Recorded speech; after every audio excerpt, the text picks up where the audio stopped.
Wrapper. Bro ये जो आप इतनी गहने पहन के घूमते हो, कभी पुलिस ने पूछा नहीं ये आपने खरीदे हैं कि खींचे हैं आपने कहीं से? है भाई इधर कुछ बोल ही नहीं सकता मैं। नहीं आप बोल, पर आप ऐसे इतने गहने पहनते, बैंक में लॉकर नहीं मिल रहा आपको? क्या क्या प्रॉब्लम? नहीं भाई, अरे अच्छे लगते हैं आप पे, सूट करते हैं आप। अल्हम्दुलिल्लाह भाई, शुक्रिया भाई। मैं बहुत भलती चीज़ों से गुजर के आया भाई, लाइक बस्ती से, स्ट्रेट फ्रॉम बस्ती, तो पुणे से आया मैं। लाइक छोटा मोटा रैपर है, आप लोग को मालूम रहेगा थोड़ा, अगर कोई जानता रहेगा तो। छोटे मोटे नहीं, बहुत बड़े रैपर हो गए हैं आप। अल्हम्दुलिल्लाह भाई। और ऐसे ही होता है आजकल, अगर आप में के अंदर टैलेंट है तो उसको आगे बढ़ने से कोई रोक नहीं सकता। मिसाल आपके सामने है। अरे भाई, जैसे आप हर जगह बोलते हो ना कि ये मेरी करोड़ों की ज्वेलरी है, आज अगर हमारे शो में कोई लेडी आके आपको बोले मैं आपकी फैन हूँ, गले लगना चाहे, उससे गले मत लगना, आपकी चेन में निकाल लेंगी। वो बहुत ही टैलेंटेड लेडी हैं, चलते बाइक में से हेलमेट निकाल लेती लोगों के। अरे एक और टैलेंट है। एमसी एक बात बताओ, जैसे रैपर लोग ये करते हैं, हाँ। है ना, तो अगर ये नहीं करते हो तो रैप फंस जाता है कहीं, इसके पीछे क्या मतलब? मैंने देखा नहीं भाई, वो थोड़ा फील के लिए, हाँ थोड़ा फील के लिए, नहीं क्या? अर्चना जी ने मेरे को अजीब अजीब से सवाल बोलती हैं पूछने के लिए। मैं पूछना नहीं चाहता था, पर ये बोल रही थी जब आप ऐसे से करते हो, कभी ऐसा हो कोई आपके हाथ में प्रोटीन शेक दे गया हो कि आप मतलब कर तो रही हो, मिक्स कर दो इसको। ये तो मेरे को अजीब अजीब बातें बोल रही थी। कहती है एमसी स्टैंड का अगर गाड़ी में कभी वाइपर खराब भी हो जाए ना बारिशों में, तो खुद ही कर लेता होगा। अरे हक के भाई। अच्छा जोक्स अपार्ट, कब शुरू किया आपने रैप करना? भाई मैं स्कूल टाइम में लिखने का, लाइक मेरे अब्बा, मेरे घर वाले मेरे घर में ज्यादातर मैंने बचपन से कव्वाली सुने ला। अच्छा, मेरे को नहीं मालूम था बाहर की पब्लिक, लाइक फॉरेनर ये सब कर रहे हैं क्या। मैं बोला इंग्लिश में क्या फट फट फट फट कुछ तो राप नहीं क्या भाई। मैं बोला अरे पर ये कूल चीज है, लाइक नहीं क्या ये मतलब, और कुछ तो मेरे को रिलेट हो गया वो वक्त पे। तो मैंने भी पीछा हूँ बेबी, हिंदी मातृभाषा वो वाला सीन है भाई। तो मैं रूट्स को लेके, कल्चर को लेके थोड़ा बाहर लेके जाना चाहता। पर अच्छा किया आपने, म्यूजिक की हर फॉर्म का अपना मजा है। ये जो रैप करते हैं इसमें स्टाइलिश कूल दिखते हैं। कव्वाली में भी मैंने देखा मेहनत बड़ी लगती है। कव्वाली में एक तो ये है कि बैठ के गाना पड़ता है, और अगर परफॉर्मेंस अच्छा नहीं हुआ उठ के भागने में भी टाइम जाता है। मतलब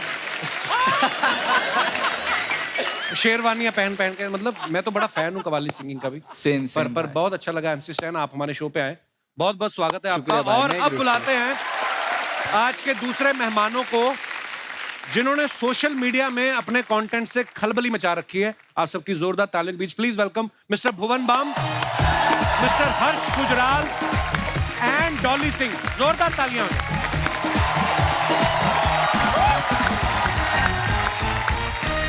ये वो लोग हैं जिन्होंने साबित कर दिया कि आपके अंदर अगर टैलेंट है तो एक ना एक दिन आप दुनिया के सामने चमकेंगे ही चमकेंगे। भुवन बाम का यूथ में बहुत क्रेज है। एक बात बताओ भुवन, आपके नाम के आगे पहले ही बाम लगता था या शुरू में जो आपने कंटेंट क्रिएट किया आपको लगता था कि बाम की जरूरत पड़ सकती है?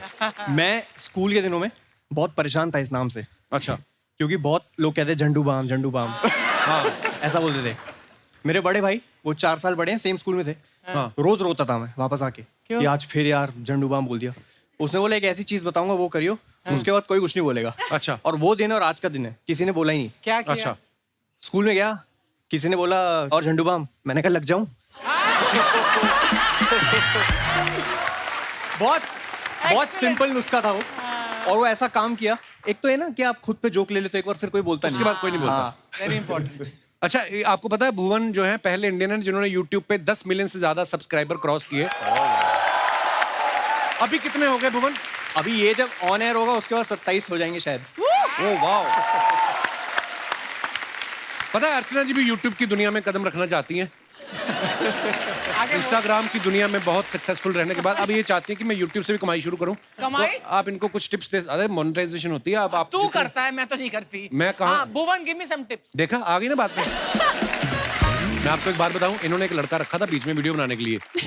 30 दिन उसने काम किया, 31वें दिन जब उसने पैसे मांगे ना भड़क गई। कहती एक तो औरत की वीडियो बनाता है ऊपर से पैसे मांगता है। आप बेचारा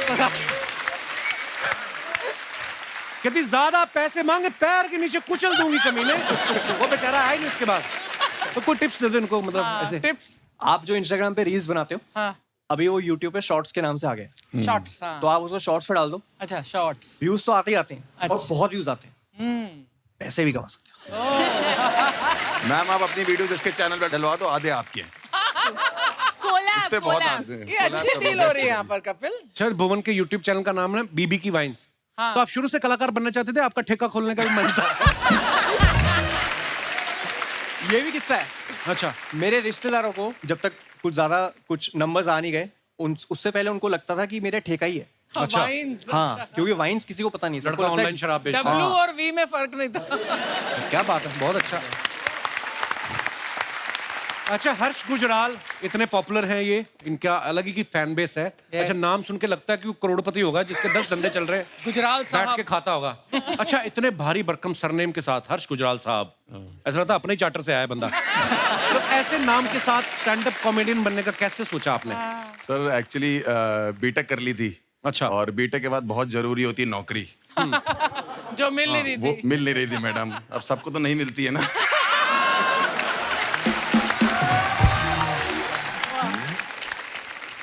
एक्चुअली इंटरव्यू नहीं क्रैक होते थे, मतलब बिल्कुल ही अजीब सा माहौल चल रहा था। पता नहीं आप लोग को पता है कि नहीं पता, मैं एक इंजीनियर हूँ, तो नेटवर्क इंजीनियरिंग होती है एक। तो 6 महीने नौकरी नहीं लगी, इंटरव्यू भी नहीं आ रहा था। तो पहला इंटरव्यू में गया, पहला सवाल उसने पूछा, अगर तुम्हारे घर का इंटरनेट नहीं चल रहा होगा तो क्या जवाब, क्या देखोगे जाके? मैं बड़ा परेशान था, मैंने उसे बोल दिया बिल जमा किया है कि नहीं। फिर तो उसने कहा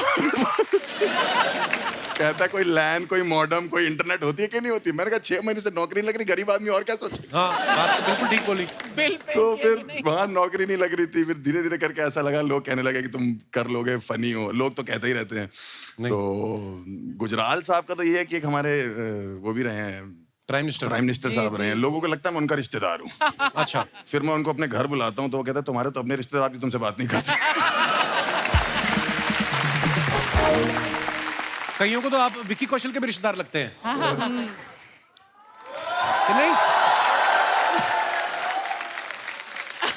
सर इस चक्कर में फुटेज तो मिल नहीं, देखो मेरे को। बट लड़कियां आजकल की बहुत तेज हो गई। पहले बोलती मैं तुमसे प्यार करती हूँ, मैं कहता हूँ सच में करती हूँ, कहती नहीं वो जो महंगा वाला है वो हमारे बजट में नहीं आ रहा। तुम हमारी रेंज में आ जाते हो।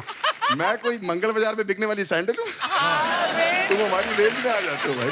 अच्छा हर्ष, शुरू से आपके पापा को विश्वास था कि मेरा बेटा जिस लाइन में जा रहा है वो नहीं ठीक जा नहीं, रहा वो है? वकील है ना मेरे पिताजी, तो वो चाहते थे। एक दिन मुझे बैठे बैठे कह रहे कि हर्ष मैं चाहता हूँ तुम मेरी तरफ वकील बने। मैंने कहा जब वकील ही सोच रहे हो तो अच्छा सोचो ना वकील। बहुत ट्रेजेडी है। पिताजी लॉयर है मेरे, तो वो चाहते थे मैं वकील बनूं। और मम्मी मेरी टीचर रही है, तो वो चाहती थी मैं टीचर बनूं। तीनों बहनें मेरी हाउसवाइफ हैं, वो चाहती थी मैं हाउसवाइफ बन जाऊं। अच्छा। माहौल ही खराब है। उसके बाद मैं डॉक्टर बनना चाहता था। अच्छा। हाँ, ये उसके तो बाद हर बच्चा चाहता है बचपन में। हाँ, हर बच्चा डॉक्टर चाहता हमें है। लगता है ना जैसे खिलौनों से खेल खेल के फिर डॉक्टर मैंने वैसे ही होता है। बीटेक कर ली डॉक्टर की कोचिंग करते करते। उसके बाद मैं इंजीनियर भी नहीं बना। और अब ये हालत है मेरी। मतलब आज ठीक हुई है जाके। पर जो भी आप कर रहे हैं बहुत कमाल का कर रहे हैं। डॉली सिंह जो है सोशल मीडिया पे बड़ा ही अच्छा कंटेंट बनाती हैं। आजकल इनका टूथपेस्ट का ऐड बड़ा चल रहा है जिसमें ये करोड़ों लोगों को खुल के हंसने के लिए इंस्पायर कर रही हैं। तो आप उस ऐड में दिल से हंस रही हैं कि उन्होंने पैसे बहुत दे दिए तो आपको खुशी में आपकी हंसी निकल रही है? वेल हाँ, दोनों बात है। तो जब पैसा ज्यादा आता है तो दिल से खुशी भी आ ही जाती है। अर्चना जी को पता होगा। I can write a book on it. Yes, exactly. अच्छा, वैसे डॉली ने ना फैशन डिजाइनिंग में एमबीए किया हुआ है और फैशन डिजाइनिंग करने के बाद ये कंटेंट क्रिएशन में आ गई। तो घर वालों ने कहा ना कि यही सब करना था तो हमारा पैसा क्यों लगवाया फिर? बोलते तो होते, माँ बाप तो सुना देते झट से ही। हाँ नहीं, मेरे पापा के पैरों से जमीन निकल गई थी जब मैंने उन्हें बोला था कि मैंने आर्ट्स ले लिया है। अच्छा। तो उन्होंने बोला आप क्या फायदा, अब तुम शादी करो, घर बसाओ, टीचर बनो। तो आर्ट्स में ऐसा कौन सा सब्जेक्ट ले लिया था जो उन्होंने बोला शादी कर लो? मतलब आर्ट्स तो देखो दुनिया में जीनियस लोग आर्ट्स लेते हैं। बट नहीं, उसके बाद मैंने कहा यार अपना करना है, फैशन डिजाइनिंग, फैशन पढ़ेंगे। बहुत फैशन करने का मूड था, बट सब ठुस हो गया जब कॉलेज गई थी। आप चारों आपस में कभी मिले पहले? मैंने कल रात को मिले। सबको फॉलो डॉली किया। और मैं मिले में इवेंट्स पे। तो सिर्फ लड़कियों से मिलते हो? लड़कों से नहीं मिलते? अरे हम YouTube की और Instagram की पार्टीज में कई बार अच्छा। हम एक ही मिलना हो कम्युनिटी जाना। वाले हैं ना। तो हम लोग क्या युगांडा से हैं? हमें भी बुला लिया करो अपनी पार्टीज में। मैं आपसे भी पहले मिला हूँ। मैं आया था, ऑडियंस में बैठा था, मैं देखा था मैंने आपको आज से 6-7 साल पहले। ओह वाह।